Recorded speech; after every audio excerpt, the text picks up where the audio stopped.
untuk berbagi cerita di home learning Meet the Expert pada hari ini. Ya, sebagai informasi awal bahwa selama masa pandemi corona ini kami menyelenggarakan proses belajar melalui home learning, di mana guru-guru akan memberikan pembelajaran dengan cara daring, dan segala sesuatunya kami usahakan kontekstual, Pak. Dan salah satunya ini adalah pengayaan yang kami berikan untuk anak-anak, menghadirkan tokoh Meet the Expert. Mudah-mudahan nanti Bapak bisa berbagi inspirasi dengan kami sehingga menjadi tambahan berharga untuk kami di sini. Tidak ada kata lain selain ucapan terima kasih. Sekali lagi, mudah-mudahan kehadiran Bapak memberikan semangat baru untuk kami dalam melewati masa-masa pandemik ini, dan juga bisa menjawab rasa penasaran, rasa ingin tahu siswa-siswa kami bagaimana masalah ekonomi, ya, yang ternyata memang kebetulan relevan dengan materi pembelajaran mereka, dan menghadirkan Pak Sandi sebagai salah satu tokoh inspiratif yang memberikan ide-ide untuk meningkatkan ekonomi kreatif di negara kita. Ini insya Allah akan jadi bermanfaat sekali untuk siswa kami. Terima kasih sekali lagi Pak Sandi, salam dari kami, seluruh pimpinan di Lazuardi, Bapak Ketua Yayasan, Direktur Sekolah, semuanya mengucapkan terima kasih atas kesediaan Bapak. Selamat menikmati ya anak-anak semua. Assalamualaikum warahmatullahi wabarakatuh. Ya. Waalaikumsalam warahmatullahi wabarakatuh. Terima kasih Isin atas sekapur sirihnya. Sekali lagi ingin menyapa semua yang baru bergabung, Bapak Ibu, anak-anakku sekalian. Halo, terima kasih Pak Sandiaga Uno. Sekarang saatnya Bapak boleh memaparkan Pak, kira-kira sebagai pengusaha Pak, pandangannya terhadap kondisi saat ini seperti apa? Terus bagaimana step-step yang bisa dilakukan oleh anak-anak kalau ingin menjadi seperti Bapak, seorang pengusaha yang sukses. Monggo Pak Sandi, silakan.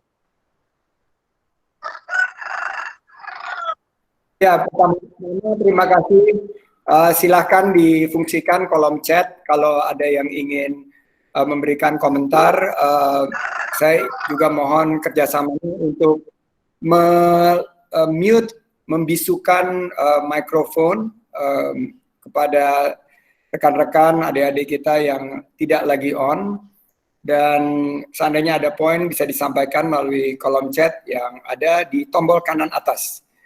Pertama-tama sekali lagi saya ucapkan syukur kehadirat Allah Subhanahu wa taala, kita bisa berkumpul, masih diberikan kesehatan, masih diberikan kekuatan oleh Allah Subhanahu wa taala, sehingga kita dalam situasi wabah pandemi COVID-19 ini kita masih bisa berkumpul dan bersilaturahim. Juga saya ingin mengajak kita semua berdoa kepada Allah Subhanahu wa taala agar saudara-saudara kita yang terdampak virus corona baik secara kesehatan maupun secara ekonomi bisa segera pulih dan keluarganya diberikan ketabahan. Sekali lagi saya juga mengajak kita memberikan doa yang terbaik bagi para petugas medis, dokter-dokter, tenaga kesehatan, perawat, dan semua yang ada di garis terdepan memerangi virus COVID-19 ini. Saya berharap juga insya Allah berikan kemudahan kelancaran kepada mereka dalam berjuang untuk memastikan kita menang melawan COVID-19. Salawat dan salam selalu tercurah kepada junjungan Nabi besar Muhammad Sallallahu Alaihi Wasallam. Semoga kita bisa mendapat syafaatnya nanti di yaumil akhir. Amin. Saya hari ini akan membawa satu materi yang singkat dan memberikan waktu yang cukup untuk tanya jawab. Jadi kita sudah tadi membahas dari sisi kesehatan. Karena COVID-19 ini selain daripada satu kejadian yang pertama dalam sejarah modern Indonesia, di mana kita menghadapi krisis kesehatan yang maha hebat, ternyata diikuti juga oleh krisis sosial dan krisis ekonomi. Dan kita memfokus di bidang ekonomi. Karena krisis kesehatan ini sudah ditangani oleh ahli-ahlinya dan kita harus mengikuti langkah-langkah yang di ekonomi. Kita harus juga mempersiapkan diri. Nah, saya ingin kalau bisa terima kasih juga Bu Yun, kepala sekolah dan seluruh pimpinan yayasan yang sudah mengikuti. Saya ada materi yang akan saya share hari ini. Silahkan host untuk mengangkat mengangkat sharing materi saya di share presentation. Silakan dipresentasikan slide pertama. Saya ingin cerita bahwa UMKM kita ini, usaha mikro, kecil, menengah, dan koperasi adalah korban pertama dari COVID-19 ini. Krisis-krisis sebelumnya, UMKM selalu menjadi dewa penyelamat. Tapi kali ini, UMKM terhantam di ronde pertama. Jadi UMKM kita ini adalah pencipta 97% lapangan kerja di Indonesia, bukan usaha-usaha besar. UMKM ini adalah juga jumlah terbanyak dari unit usaha di Indonesia, 99,9%. Mayoritas ekonomi kita disumbangkan oleh UMKM. Lebih dari 60% ekonomi kita itu ditopang oleh UMKM.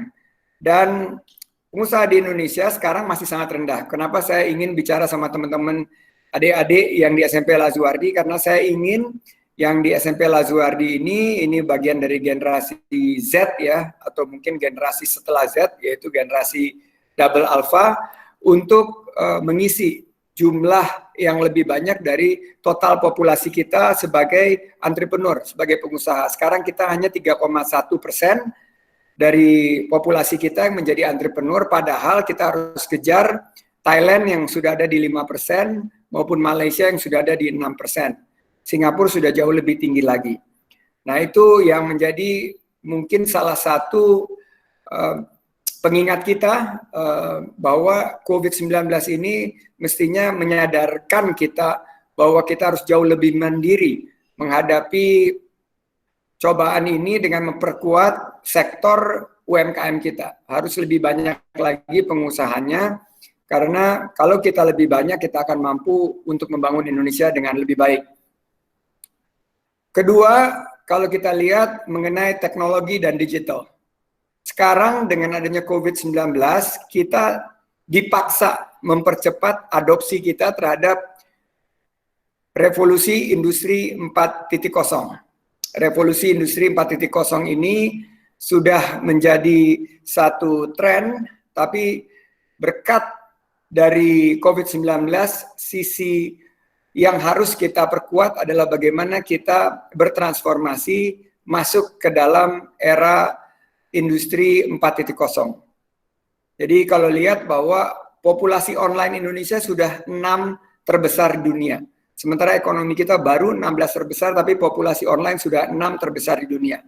60% lebih orang Indonesia sudah tersambung pada internet. Sebagian besar melalui smartphone. Saya yakin yang hari ini hadir di sini 146 partisipan, banyak yang terhubung melalui smartphone-nya. Dan kalau kita lihat beberapa perusahaan-perusahaan besar seperti Bukalapak, Tokopedia, Gojek, Grab, dan lain sebagainya ini menjadikan satu tren e-commerce yang terbesar se-ASEAN. Indonesia sekarang dengan total jumlahnya, mohon dicatat, 21 miliar dolar. Sayang sekali ini kelihatannya presentasinya keluar masuk hostnya, tapi nanti bisa dibagikan oleh Bu Nuni dan Bu Yun mungkin. Dan ini adalah salah satu challenge juga kita menggunakan Google Meet ini, karena mestinya sudah bisa diangkat dan di-share di teman-teman, bisa dilihat, tapi kelihatannya ada kesulitan teknis oleh host, tapi tidak apa-apa, nanti dibagikan saja saya agar segera saya selesaikan slide ini. Saya pokoknya ingin hadir di sini untuk menyemangati kita. COVID-19 ini adalah ujian dari Allah Subhanahu wa taala, tapi ini ada hikmahnya di balik sini, yaitu ada mendorong kita untuk menjadi lebih banyak pengusahanya dan juga lebih cepat kita mengadopsi ekonomi digital. Karena sekarang semua kita nggak bisa ada di mana-mana, kita harus ada di rumah. Oleh karena itu kita harus mampu untuk mengadopsi digital. Dan ini harus dimulai sejak muda. Jadi saudara-saudara saya, adik-adik yang ada di rumah, sekarang sudah mulai bisa mengadopsi teknologi ini dan melakukan mulai dari home learning, tapi sedikit sekali bedanya dengan kegiatan-kegiatan lagi yang kita lakukan melalui online. Nah, kalau kita lihat berikutnya, saya ingin cerita slide berikutnya di Slide ketiga adalah 5 ciri-ciri pengusaha yang perlu dipelajari. Pertama adalah target oriented. Bahwa kita harus belajar setiap hari bagaimana untuk menjadi pengusaha sukses itu punya target, punya tujuan, dan tujuan itu diciptakan melalui rencana yang baik. Tidak ada orang sukses yang tidak merencanakan kesuksesannya. Jadi buatlah rencana dan jalankan rencana itu secara disiplin. Tapi pertama kali sekarang ini rencana kita haruslah mengadopsi arahan tentang COVID-19, yaitu jaga jarak di rumah saja. Itu yang harus adik-adik lakukan. Adik-adik nggak punya pilihan lain. Kalau yang orang tua mungkin boleh keluar sedikit karena mencari nafkah untuk pegawai informal atau karyawan yang ada di sektor UMKM. Tapi kalau adik-adik harus di rumah untuk memastikan putusnya mata rantai penularan COVID-19. Yang kedua, problem solver. Kita lihat sekarang dunia mengalami yang disebut sebagai new normal atau realita baru, di mana kita tidak bisa keluar rumah, kita semuanya melalui online. Kita juga mengalami satu situasi di mana vitamin susah didapat, jamu susah didapat. Juga kita lihat alat-alat yang mendukung work from home atau home learning juga susah, webcam, speaker, semuanya susah didapat. Nah inilah kita harus jadi problem solver, harus jadi solusi, bagian dari solusi bukan bagian daripada masalah. Nah jadilah kita mengisi peluang untuk menyelesaikan masalah tersebut. Jadi problem solver. Yang ketiga, life is about learning. Jadi ini adalah kesempatan kita belajar. Di mana seorang pengusaha yang sukses tidak akan pernah melewati apapun juga tanpa mengambil pelajarannya. Dan saya yakin bahwa pelajaran dari COVID-19 ini adalah bagaimana kita lebih mandiri, bagaimana kita bisa lebih reflektif terhadap keadaan di sekitar kita, bagaimana kita menyadari, oh ternyata Indonesia ini dari segi pangan masih banyak bergantung sama produk-produk impor, masker ternyata kalau kita kerjakan sendiri kita bisa, tapi selama ini kita banyak dimanjakan dengan produk-produk impor. Dan akhirnya kita dipaksa untuk belajar bagaimana kita menciptakan lapangan kerja, menciptakan peluang-peluang baru. Ini juga kesempatan kita untuk belajar di rumah, tumbuhkan prestasi akademik, belajar juga skill pengetahuan baru, digital, coding, desain, e-sports, keuangan, memasak, seni, dan luar biasa banyaknya potensi kita untuk meningkatkan investasi di diri kita sendiri. Keempat, pengusaha yang sukses itu adalah pengusaha yang mampu mengambil keputusan, berani ngambil keputusan, ambillah resikonya, dan lakukan keputusan itu dengan pertimbangan yang matang. Jangan kita mengambil keputusan hanya berdasarkan perasaan saja, tapi kita gunakan perasaan kita gunakan rasionalisasi dari keputusan tersebut, gunakan informasi-informasi yang bisa memberikan kejelasan, gunakan informasi-informasi yang mempersatukan, bukan memecah belah, dan gunakan juga informasi yang transparan, valid, dan relevan terhadap usaha kita, khususnya di saat COVID-19 ini. Yang kelima, terakhir adalah kita harus berjiwa yang saya sebut sebagai sportsmanship. Bahwa ini adalah kita harus saat kita meningkatkan sportivitas, meningkatkan gotong royong, peduli nilai-nilai luhur kepada bangsa kita. Yang berkecukupan membantu yang tidak berkecukupan, yang memiliki kelebihan membantu saudara-saudaranya yang sekarang sulit. Sportsmanship ini juga mengajarkan kita, walaupun kita di rumah saja, tetap giat berolahraga sesuai dengan minat kita. Karena kalau kita berolahraga, kita meningkatkan imunitas tubuh kita. Kita juga bisa belajar tentang daya saing dengan semangat berolahraga. Kita bisa menang tanpa harus mengalahkan, tanpa harus bersorak-sorai atas kekalahan orang lain. Juga kita belajar tentang keberanian, kita belajar tentang confident, kepercayaan diri itu kita belajar dari olahraga. Dan kita yang paling terpenting belajar terhadap teamwork, bahwa tidak ada lagi ke depan Superman, yang ada adalah super team. Ini yang saya sampaikan bahwa tadi 5 poin yang saya sampaikan kalau disingkat adalah top leader. Target oriented, problem solver, learner, decision maker, sportsmanship, kalau kita singkat adalah menjadi top leader.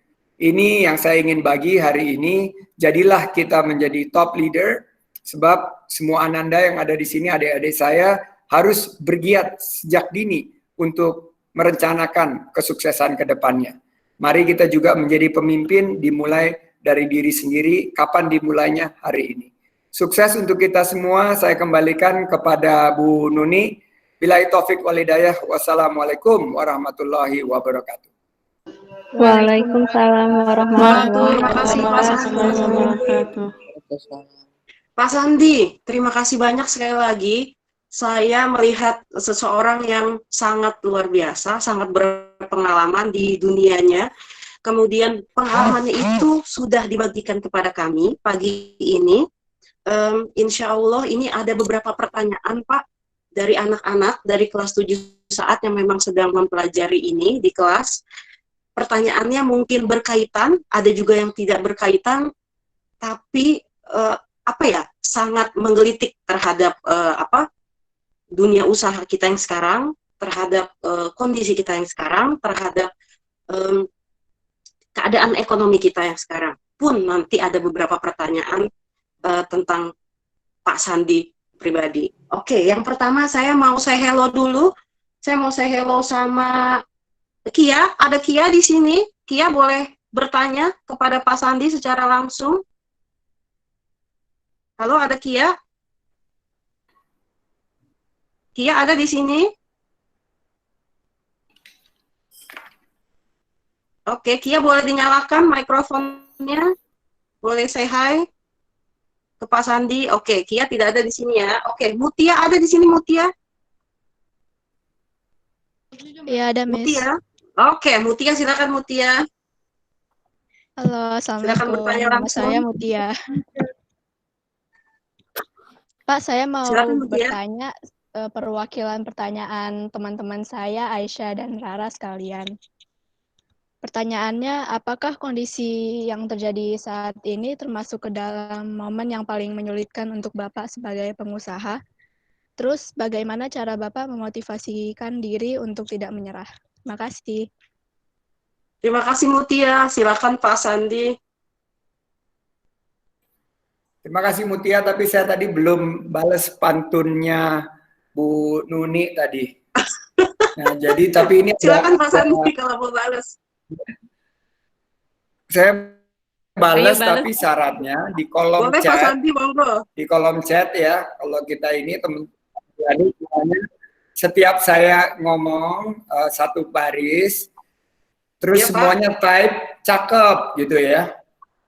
Jadi kalau saya kasih satu baris, terus semuanya di chatnya cakep. Saya pengen lihat ada 140. Oke semua ya. Kita ikuti instruksi bintang tamu kita hari ini. Baru 8. Ayo Pak, mangga Pak. Ya. Jalan-jalan ke Manokwari. Ayo satu lagi, Cakep. jalan-jalan ke Manokwari. Cakep. Lupa membeli kurma. Cakep. Ayo bersama dengan SMP Lajati. Cakep. Sama-sama kita melawan corona. Tepuk tangan semua. Terima kasih Pak Sandi sudah bersedia membalas pantun dari saya pagi ini. Saya sangat senang sekali. Silakan Pak untuk menjawab pertanyaan yang pertama. Apakah kondisi ini cukup menyulitkan untuk Bapak? Dan bagaimana cara Bapak memotivasi diri agar tidak menyerah? Monggo Pak. Ya, ini Mutia salah satu hal terberat yang pernah saya hadapi. Tapi alhamdulillah Allah berikan satu rezeki yang melimpah pada saya setelah saya melewati tahun 97-98 maupun 2008-2009. Jadi walaupun krisisnya ini jauh lebih berat, tapi usaha kami lebih terdiversifikasi. Jadi kalau dilihat waktu krisis tahun 97-98 saya ini bangkrut. Saya ini sampai harus menjual aset, sampai harus kembali ke rumah orang tua saya karena saya tidak mampu untuk membayar sewa rumah. Dan akhirnya pada kesempatan itulah saya akhirnya setelah di PHK mengambil keputusan untuk memulai usaha sendiri di bidang keuangan dan investasi sebagai konsultan keuangan. Pada saat krisis merupakan titik balik saya, di mana konsultan keuangan yang saya bangun dari hanya 3 orang karyawan sekarang sudah tumbuh berkembang melalui beberapa krisis, dan akhirnya hari ini sudah menjadi perusahaan investasi salah satu yang terbesar di Asia Tenggara dengan membuka lapangan kerja bagi 30.000 karyawan. Nah, ini merupakan satu motivasi yang ingin saya sampaikan, bahwa di setiap kesulitan pasti ada kemudahan. Allah janjikan di balik satu kesulitan ada beberapa kemudahan. Fa inna ma'al usri yusron, inna ma'al usri yusron.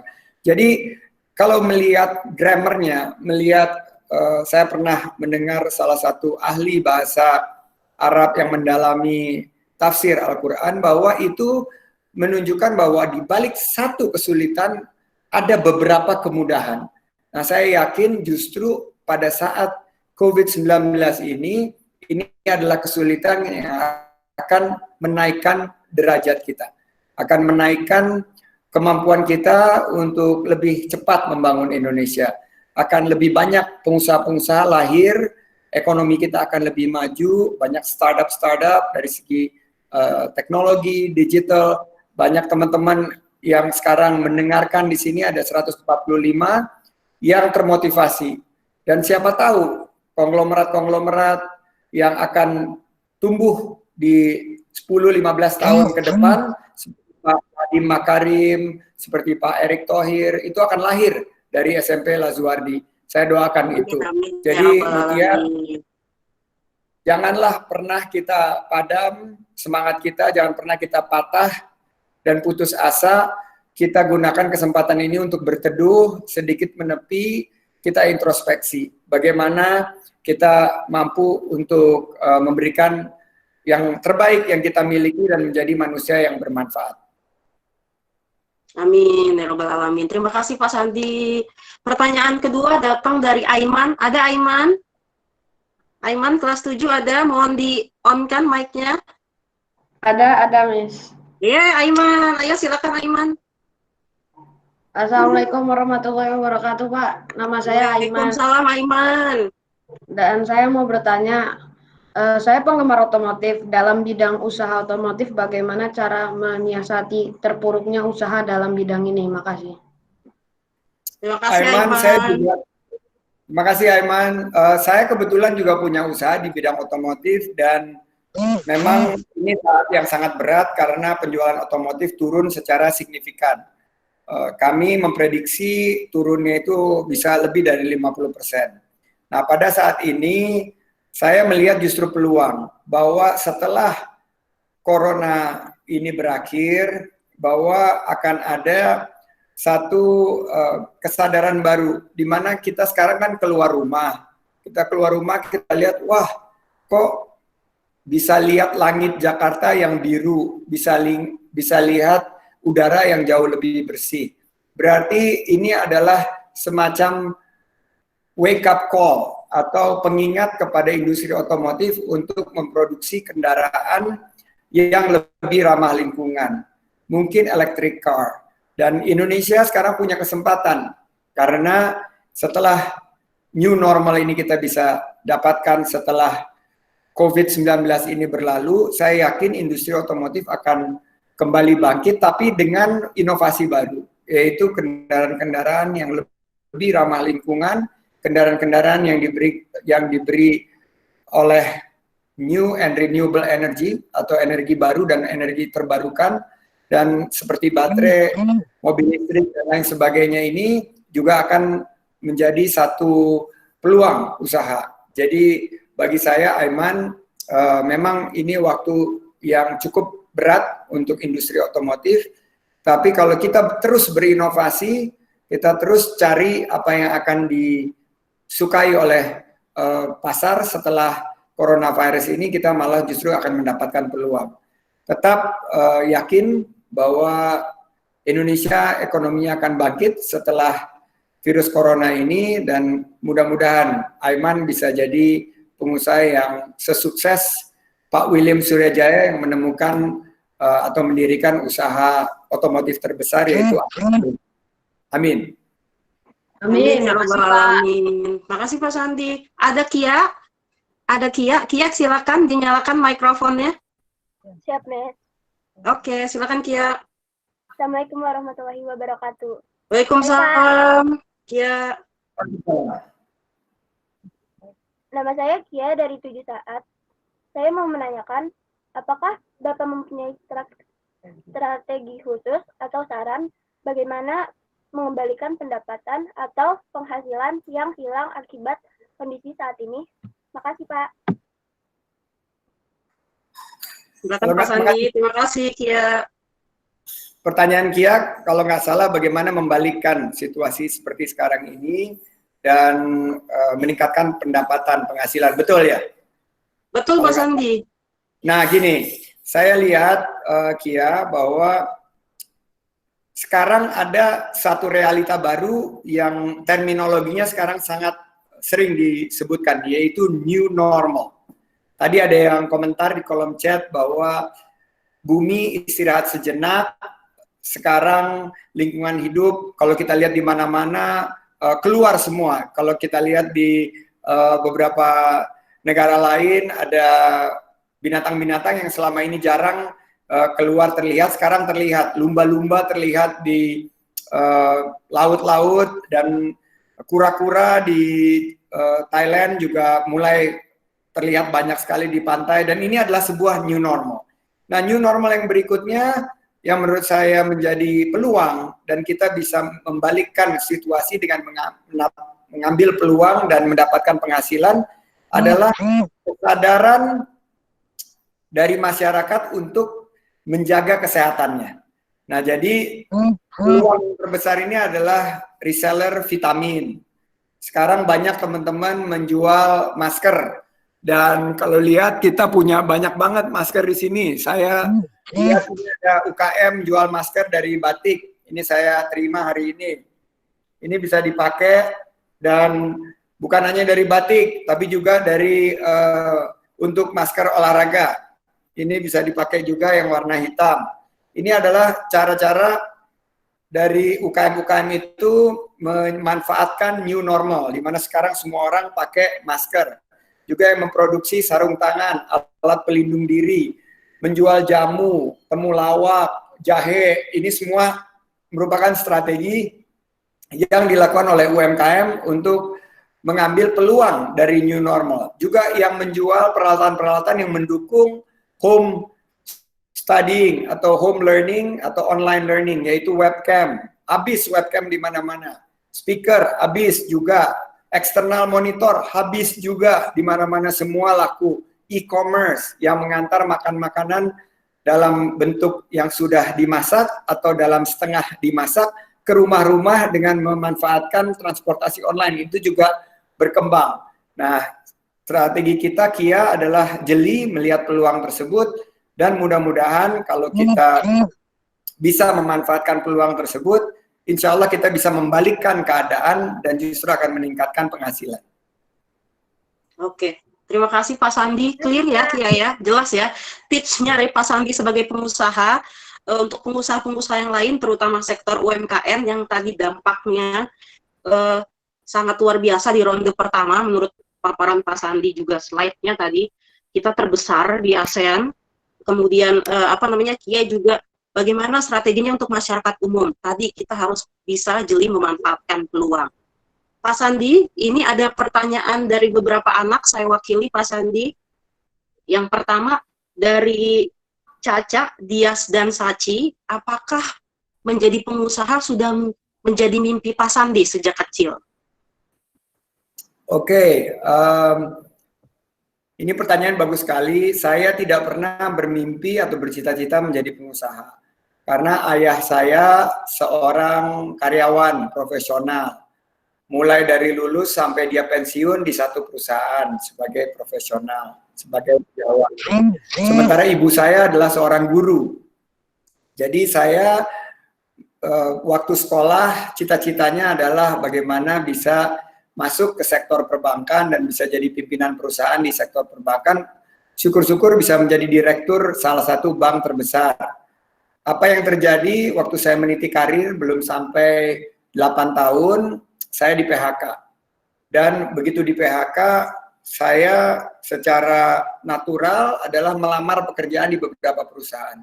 Tapi karena waktu itu Krismon, semua ditolak lamaran saya. Akhirnya saya sampai ke tahap yang galau, gegana, gregetan, galau, dan merana. Jadi akhirnya pada saat itu, saya tidak punya opsi lain, selain akhirnya secara kecelakaan, accident, saya akhirnya merintis dengan membuka usaha sendiri. Dan disitulah langkah saya sebagai pengusaha dimulai. Dan disitulah saya percaya bahwa di balik setiap musibah, Allah berikan hikmah. Kalau saya tidak di PHK waktu itu, di mana saya anggap bahwa PHK itu musibah, ternyata itu adalah hikmah. Adalah suatu berkah yang Allah berikan, saya diberikan jalan untuk menjadi pengusaha.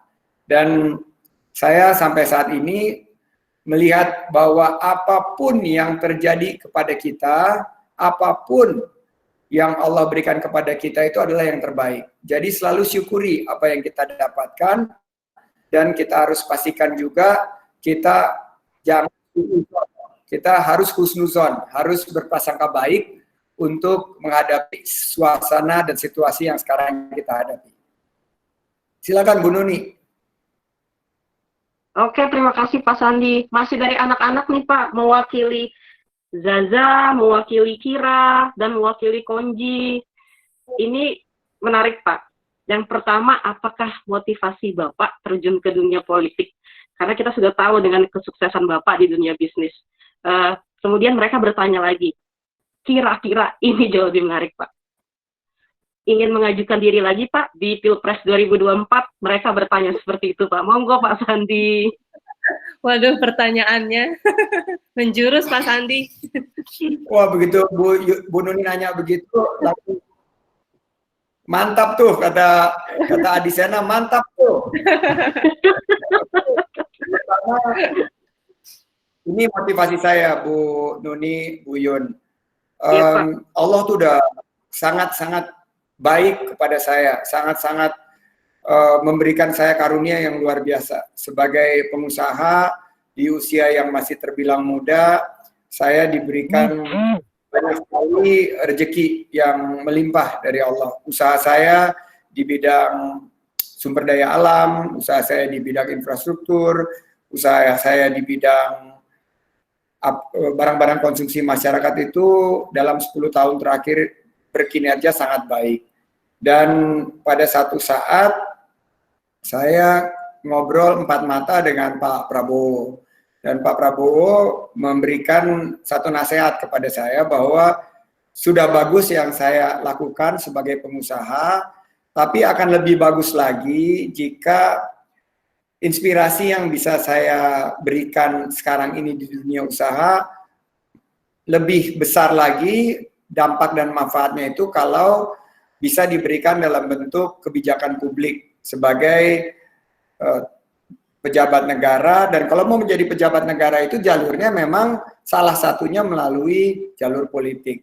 Dan Pak Prabowo bilang sama saya waktu itu bahwa politik itu banyak yang menganggap politik itu kotor, politik itu memecah belah, politik itu saling menjatuhkan. Coba kamu menggunakan apa yang selama ini dipelajari dan dilakukan di dunia usaha sehingga bisa mengubah juga sistem perpolitikan kita. Nah, itu yang saya lakukan dan akhirnya di tahun 2015 saya mantap melangkah masuk ke dunia politik dan langsung masuk ke Pilgub DKI waktu itu. Jadi sebagai yang masih sangat baru dan masih sangat hijau di bidang politik, saya akhirnya harus langsung terjun ke salah satu proses kontestasi demokrasi yang paling berat waktu itu. Dan akhirnya bersama-sama dengan Pak Anies Baswedan, kami dapat kesempatan dan berhasil mendapatkan amanah. Setelah hampir 1 tahun di Balai Kota, saya dapat tugas baru untuk masuk sebagai salah satu calon di Pilpres kemarin. Ya memang belum mendapatkan amanah, tapi ini justru menebalkan semangat saya bahwa kalau semakin banyak orang-orang yang sudah sukses di dunia usaha, di bidang manapun, ikut bahu-membahu membangun politik kita, partainya bisa apa saja, tapi dengan satu tekad untuk memajukan Indonesia, dengan merah putih di dada kita, merajut tenun kebangsaan kita, berlandaskan Pancasila dan Bhinneka Tunggal Ika, saya yakin Indonesia akan maju ke depan, karena bagi saya yang terpenting adalah kita bisa bersatu padu. Nah, memang kalau bicara 2024 terlalu jauh, Bu, terlalu jauh. Kita fokus aja dulu, kita fokus bagaimana melewati corona virus ini, bagaimana kita mengalahkan virus corona ini. Kalau kita bisa mengalahkan COVID-19, tugas kedua adalah memulihkan ekonomi kita. Kita jangan bicara politik dulu, karena politik ada kemungkinan memecah belah kita. Sementara kita harus bersatu padu untuk melawan COVID-19 ini. Harus bersatu padu, harus saling mendukung. Jadi itu yang menjadi pemikiran saya, dan saya yakin nanti ada waktunya kita bicara politik. Tapi sekarang ini kita fokus semuanya, sumber daya yang kita miliki untuk memenangkan umat manusia melawan virus COVID-19 ini. Oke, Pak Sandi, terima kasih. Sudah ya, Nak, sudah dijawab oleh beliau. Kita fokus dulu di kegiatan memerangi COVID-19 agar keadaan kembali seperti semula atau jauh lebih baik. Oke, selanjutnya saya akan buka pertanyaan, Pak Sandi, untuk umum. Sekitar 2 pertanyaan. Silakan, bagi yang ingin bertanya langsung dengan Pak Sandi, mohon di on-kan kameranya dan juga mohon di-on-kan mic-nya. Untuk yang pertama mungkin akan saya berikan ke Ketua OSIS SMP Lazuardi kali ya, Lintang. Lintang, ayo Lintang, mewakili kita semua. Calon pengganti Pak Sandiaga nih. Iya, silakan Lintang. Lebih siang sih, tapi ya nggak apa-apa. Kalau pertanyaan dari saya, Pak, nah, tapi saya agak bingung mau nanya yang mana. Ini mungkin pertanyaannya mirip sama pertanyaannya Kia tadi. Cuman sekarang karena saya pribadi adalah seseorang yang berusaha untuk membangun mindset pengusaha, karena saya udah dikasih tahu ya, saya coba buat lapangan kerja buat orang-orang, terus kemudian saya membuat target untuk cari pengalaman dan jualan beberapa hal dan apa itu, dan banyak platform lain. Mungkin saya akan tanya, menurut Pak Sandi, restrukturisasi apa yang paling penting supaya dalam kondisi seperti ini kita tetap survive dengan loss seminimal mungkin? Maksud saya loss itu loss dari bidang karyawan usaha kita sama loss secara financial. Sekian dari saya, terima kasih Pak. Terima kasih Lintang. Wah, ini agak berat ya Pak untuk ukuran anak SMP pertanyaannya. Restrukturisasi dan loss. Silakan Pak Sandi yang paham sekali dengan istilah ini. Ya, pertama-tama Mas Lintang, Ketua OSIS, perlu cukur rambut. Kelihatannya rambutnya udah sangat. Jadi salah satu usaha yang akan maju Lintang adalah bagaimana do it yourself cutting your hair. Jadi ke depan kalau ada konten gimana caranya motong rambut sendiri, kayaknya laku banget. Jadi pertanyaannya berat, restrukturisasi, tapi saya jelasinnya akan sangat gampang. Untuk ekonomi, ini juga buat Bu Yun, buat Bu Nuni, ekonomi itu bisa dipisahkan ke 4 sektor. Sektor yang terpenting, menurut saya, restrukturisasi yang terpenting itu adalah restrukturisasi ekonomi rumah tangga. Itu yang paling penting. Karena semuanya dimulai dari keluarga kita. Bayar uang sekolah, keluarga kita. Makan sehari-hari, keluarga kita. Bayar pulsa, juga keluarga kita. Listrik, keluarga kita. Jadi yang paling pertama harus direstrukturisasi adalah ekonomi keluarga kita. Bantu orang tua kita untuk menghemat, bantu orang tua kita untuk memotong biaya-biaya yang nggak penting. Ayo ibu-ibu, yang belanja, kurangin. Sekarang fokus bagaimana kita kelola ekonomi rumah tangga kita agar hemat. Kuncinya cash is king, pegang uang tunai sebanyak-banyaknya. Paling penting untuk kita melewati bulan-bulan ke depan ini sehingga kita tidak kekurangan dana atau kita tidak kekurangan kemampuan untuk mencukupi kebutuhan sehari-hari. Restrukturisasi yang kedua adalah UMKM. Kenapa UMKM? Tadi saya udah kasih tahu. Sebelum ekonomi kita bisa bangkit, UMKM-nya harus bangkit dulu. Jadi warung Tegal, teman-teman yang jual sayur, pasar tradisional, teman-teman ojek online, toko kopi, fitness, dan semua itu UMKM itu harus direstrukturisasi, dibantu. Dan yang mereka perlukan sekarang sama rumah tangga, mereka perlu cash.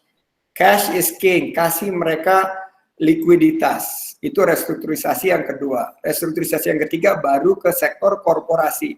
Ini perusahaan-perusahaan yang besar, memang jumlahnya nggak banyak, tapi mereka memiliki 40% kontribusinya ke ekonomi kita. Itu harus kita bantu juga perusahaan-perusahaan besar, Astra Otomotif, itu harus kita bantu. Karena dia punya 160.000 tenaga kerja. Pabrik-pabrik kita bantu supaya mereka nggak PHK. Juga perusahaan-perusahaan yang selama ini memproduksi hal-hal seperti tekstil, APD, dan lain sebagainya, itu juga harus dibantu. Restrukturisasi yang terakhir adalah restrukturisasi sektor keuangan, yaitu perbankan. Sekarang bank-bank kalau nggak ada yang bayar kreditnya juga rontok. Jadi kita juga bantu likuiditas di sektor perbankan. Jadi itu Lintang. Dan yang terpenting juga adalah restrukturisasi rambut kamu. Supaya rambut bisa lebih, kalau kamu diemin lagi itu lebih besar dari screen-nya. Nggak bisa lihat lagi, rambut kamu akan keluar dari screen-nya. Jadi Iya, terima kasih Pak Sandi. Pak Sandi, dari restrukturisasi yang diobrolin dengan Lintang, kayaknya yang kami tangkep nih, ibu-ibu nih yang kena tuh. Ibu-ibu ayo restrukturisasi dulu pengeluaran, kasih pendidikan juga ke keluarga, apa yang mesti di-cut, apa yang mesti diprioritaskan. Kemudian yang kedua, kita fokus sama rambut rintang yang juga harus restrukturisasi. Oke, satu penanya lagi dari eksternal, boleh? Mumpung Pak Sandi masih bersama kita. Silakan dinyalakan mic-nya, dinyalakan kameranya.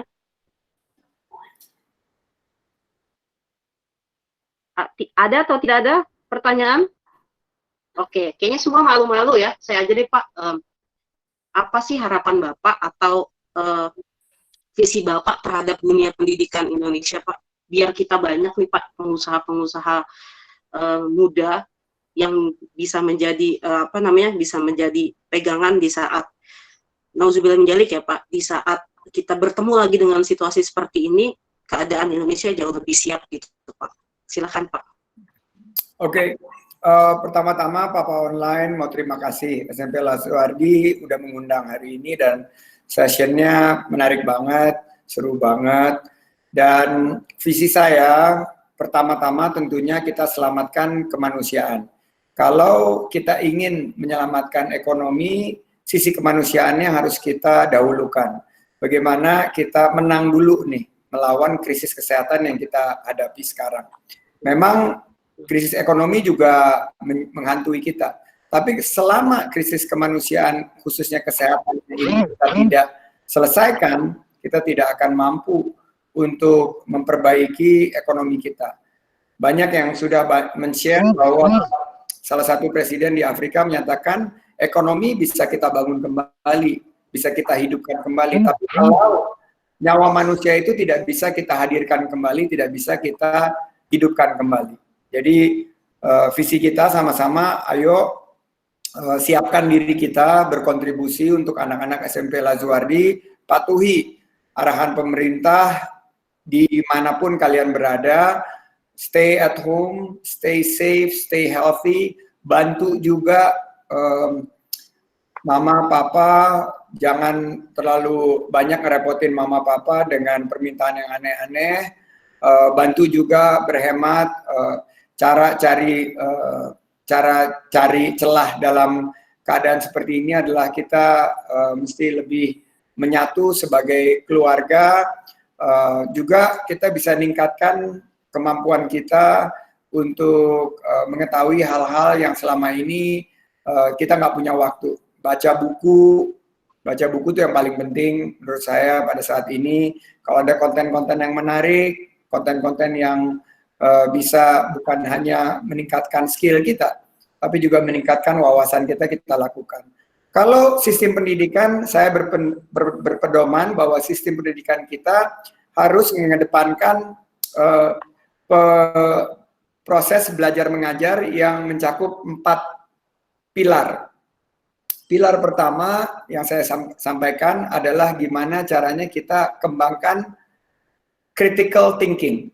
Jadi kayak Lintang dan tadi Kia itu diajari bahwa mereka menerima materi itu dengan penuh rasa ingin tahu. Jadi critical thinking itu selalu bertanya jika ada hal yang baru, what, when, who, where, when, dan how, itu harus diajarkan. Jadi mereka harus banyak sekali bertanya. Dan lewat COVID-19 ini pola pendidikan akan berganti dengan pola seperti sekarang, menggunakan teknologi, home learning, dan online learning. Setelah critical thinking, saya akan mendorong sistem belajar mengajar kita fokus kepada system thinking. Bahwa kita ini adalah bagian daripada ekosistem yang besar. Kita adalah bagian dari makrokosmos dan satu dan lain hal itu saling berhubungan. Konsepnya saya sebut sebagai silaturahim yang berjejaring. Nah, kalau kita diajarkan kita adalah bagian daripada silaturahim yang sangat besar ini, kita akan saling peduli satu sama lain. Jadi itu adalah yang saya sebut sebagai system thinking. Ketiga, tentunya ini passion saya ingin ke depan sistem belajar mengajar kita langsung mengajarkan entrepreneurship, yaitu kewirausahaan dari awal sekali. Karena kewirausahaan itu adalah mindset, bukan profesi. Bukan semuanya harus jadi pengusaha, enggak. Sebagian mungkin jadi karyawan, sebagian jadi guru, sebagian jadi dokter, sebagian jadi lawyer, tapi pola pikirnya entrepreneurship. Apa itu entrepreneurship? Inovasi, risk taking, dan juga proaktif. Ini adik-adik semua harus belajar bahwa 3 pilar daripada entrepreneurship itu adalah inovasi, kedua adalah berani mengambil risiko, berani ya, dan ketiga itu jangan mager, jangan rebahan terus, proaktif. Ini adalah 3. Dan terakhir keempat, ini yang paling penting karena kita di Indonesia, cultural agility atau kearifan lokal. Bagaimana budaya kita kedepankan sebagai nilai-nilai luhur yang terus kita kedepankan. Termasuk juga tentunya landasan kita beragama, kita kedepankan juga bagaimana kita berhubungan satu sama lain. Jadi bagi saya itu visi saya ke depan. Literasi itu adalah literasi teknologi, literasi data, dan juga literasi terhadap manusianya. Kita mengerti manusianya. Sukses untuk SMP Lazuardi, senang sekali bisa terkoneksi di Google Meet kali ini, dan sukses untuk kita semuanya. Saya kembalikan ke Bu Nuni, dan saya mohon diri pamit. Sukses, billahi taufiq wal hidayah. Wassalamualaikum warahmatullahi wabarakatuh. Waalaikumsalam, terima kasih Pak Sandi. Mungkin sebelum pamit Pak, saya bacakan pantun dulu ya Pak, sebagai ucapan terima kasih dari kami ya Pak.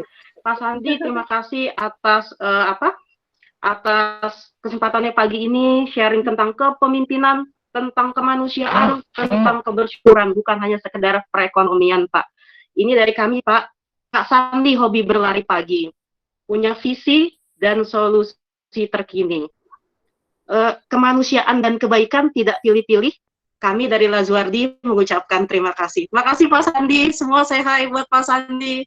Assalamualaikum warahmatullahi wabarakatuh. Sukses terus Bapak. Semoga diri dari Allah Pak Allah senantiasa sehat terus Pak, dapat menginspirasi ya Pak.